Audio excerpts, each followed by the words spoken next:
Hi here me boomer Raja. So ఈ cinema వచ్చేసి సాహసం సినిమా. ఈ సినిమాలో ఉన్న క్యారెక్టరైజేషన్ అండ్ స్టోరీ ప్లాట్ చూస్తే బ్రెయిన్ బ్లాక్ అయిపోయింది. సో ఈ సినిమా హీరో గోపీచంద్. సో అతనికి చిన్నప్పటి నుంచి మనీ అంటే కొద్దిగా ఇదనమాట, పూర్గా పట్టడం వల్ల రిచ్ అవ్వాలని కోరిక. సో ఆ ఈగర్తో ఏదో చేయాలి, ఏం చేయాలో అర్థం కాదు. సో ఆ కన్ఫ్యూజన్లో వెళ్తూ ఉంటాడు. తనకి తన బస్సులో ఉండే పిల్లలు అంటే చాలా ఇష్టం. కాన్సెప్ట్ ప్రకారం హీరోకి ఒక దేవుడు అంటే కొద్దిగా నమ్మకం ఉంటుంది, కానీ ఏ పని చేయడు, కష్టపడ్డు. దానికోసమైనా చేయాలంటే రిస్క్ తీసుకోవాలి కదా. సో అందుకని అతను వాళ్ళందరినీ తీసుకెళ్ళి మనీ చూపించడానికి తీసుకెళ్తాడు. అదే రోజు చాలా ఫీల్తో ఇంట్లోనే ఉంటాడా. సో అప్పుడు వర్షం పడి పైనుంచికి కిందకు వస్తుంది. ఈ సినిమా డీటెయిలింగ్లో కల్లా నాకు ఇదే ఇష్టం. సో వాళ్ళ తాతయ్య రాసిన దాన్ని పట్టుకొని, అది నిజమో అబద్ధమో తెలియదు, తను ఏదో హోప్ పెట్టుకొని అక్కడికి వెళ్తాడు. అక్కడ చేసే డైరెక్టర్ యొక్క వే ఆఫ్ డీటెయిలింగ్ కానీ స్ట్రక్చర్ కానీ ఈ సినిమాని బాగా చూడవచ్చు. మళ్ళీ డైరెక్టర్ వే ఆఫ్ డైరెక్షన్ని చాలా డిఫరెంట్ యాంగిల్లో చూపించాడు. అండ్ యాక్టర్స్ అనేవాళ్ళు అంత రీచ్ కాలేదు, వెరీ వెల్గా చేశారు. And Gopichand sir story plot ఇది వెరీ వెల్.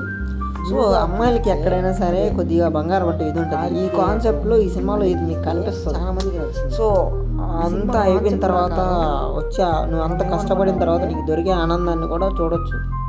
సో ఇదే సినిమాని న్యూ కాన్సెప్ట్లో దేవుడు అనే కాన్సెప్ట్ పెట్టి ఇప్పుడు రియల్గా తీశారు, విచ్ ఇస్ కార్తికేయ 2.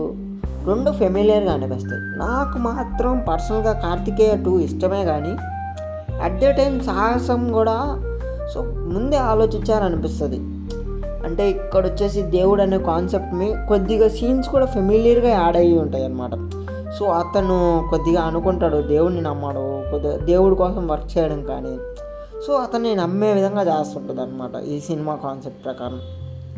సో మనం ఏమనుకుంటామంటే, ఎప్పుడు ఉన్న కాన్సెప్ట్ ప్రకారం చూస్తే దేవుణ్ణి నమ్మడం కన్నా అర్థం చేసుకోవడం నయమనిపిస్తుంది. ఈ డీటెయిలింగ్లో కానీ మీరు చూస్తే అనుపమ పరమేశ్వర్ వాళ్ళ తాతయ్యతోటి ఉంటుందన్నమాట. సో ఇదే సీను మనము సాహసం సినిమాలో కూడా చూస్తాం, విచ్ ఇస్ వాళ్ళ ఫాదర్ యొక్క పిక్చరు. తను కూడా ఆర్కియాలజిస్టే. సో రెండు సినిమాలే ఇంటర్లింక్ అయి ఉంటుంది. ఇక్కడ కూడా వాళ్ళు చేసే ఎఫెక్ట్ పెట్టేది కానీ, వాళ్ళు చేసే అవి దానికోసం పెట్టే ఎఫెక్ట్ కానీ, లింక్స్ కనిపెట్టడం కానీ, ప్రతి ఒక్కదానికి even it is more difficult అనిపిస్తుంది నాకు. రెండు కాన్సెప్ట్ ఒకటే, స్టోరీ ప్లాట్, బట్ ఇక్కడ అంటే విఎఫ్ఎక్స్ గ్రాఫిక్స్ కొద్దిగా ఫెమిలియేషన్ అనిపిస్తుంది, కానీ అక్కడ డీటెయిలింగ్ మాత్రం బాగా మెన్షన్ చేస్తుంటారు సాహసం సినిమాలో కానీ దీంట్లో కానీ. కానీ ఇక్కడున్న హైయెస్ట్ క్లిక్ ఏం చేశాడంటే డైరెక్టర్, అంటే ఆ కాన్సెప్ట్లో ఆ క్యారెక్టర్ హీరోని ఒక అంటే దేవుడే నిజంగా వచ్చిన విధంగా కాన్సెప్ట్ కన్వే చేస్తాడు అనమాట, విచ్ ఈస్ నో మోర్. ఈ షార్ట్ కానీ చూస్తే సో ఈవెన్ స్నేక్ చూసి ఎవరైనా బట్, కానీ తన మనసులో ఉన్న దానికోసం తను ఎంతైనా ప్రాబ్లమ్ సాల్వ్ చేయాలని, విచ్ ఈస్ తన మనసులో ఎంత ప్యూరిటీగా, అంటే నీకు నేను ఏం హాని చేయను నా పక్క నుంచి అని తనతో చెప్తాడనమాట. సో అది రెస్పెక్ట్ఫుల్.